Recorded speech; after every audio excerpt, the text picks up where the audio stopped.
Let's build a beautiful paver walkway. We're replacing a rotted pressure-treated wood walkway, so removing it wasn't very difficult. I'm surprised no one fell through it. We disposed of the wood using one of those construction bags that gets picked up by a trash truck with a boom hoist. If you stack the boards neatly along the perimeter, you'll maximize the space. The entire walkway fit into one bag. You see that? That's a thing of beauty. This diagram shows how to calculate the slope at 1/8 inch per linear foot.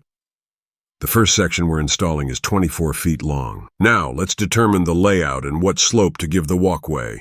The arrows show the direction of the existing concrete slopes where the pavers will start. I placed string at the height of the pavers all the way down to the gate along both sides of the walkway, 5 inches past each outside edge, and determined if different levels were necessary. A few feet right before the gate, the walkway will step down to be at the same height as the grass on the other side of the fence. Here there'll be a raised platform and additional soil will be added. A good amount of soil needs to be removed and relocated. All the soil gets compacted before adding the crushed granite. Once the soil is ready, 4 inches of compacted crushed granite is installed. The granite is about 10 to 12 inches wider than the paver area. Notice on the left side, the adjacent soil is about 12 inches lower. The crushed granite will create an embankment to support the elevated walkway and the soil underneath. Now let's rewind for a moment.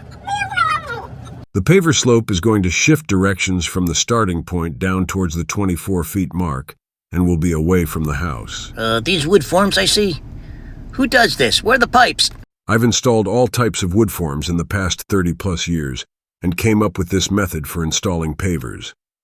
I set them at the finished height of the pavers and notched the edges of the screed boards for leveling off and flattening the crushed granite and the sand.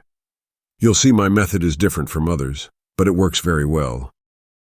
1x4s are my #1 choice for the form boards, and I make 2x2 wood stakes out of 2x4s approximately 16 to 18 inches long, and place them 36 to 42 inches apart. Notice the string along the top of the boards. It's fastened at each end with a screw, and another one underneath the string to keep it from touching the wood and getting a false reading.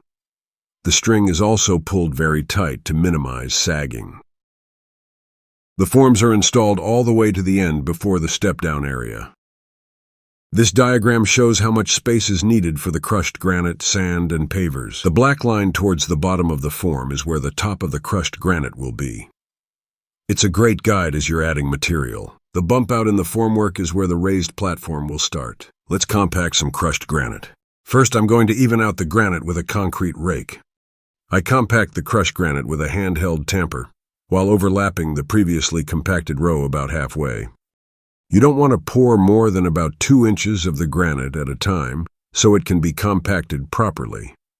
Any thicker, and it doesn't compact it all the way down, leaving voids, and will settle, causing everything above it to sink. I use a straight 1x4 and lay it across the granite and check for flatness.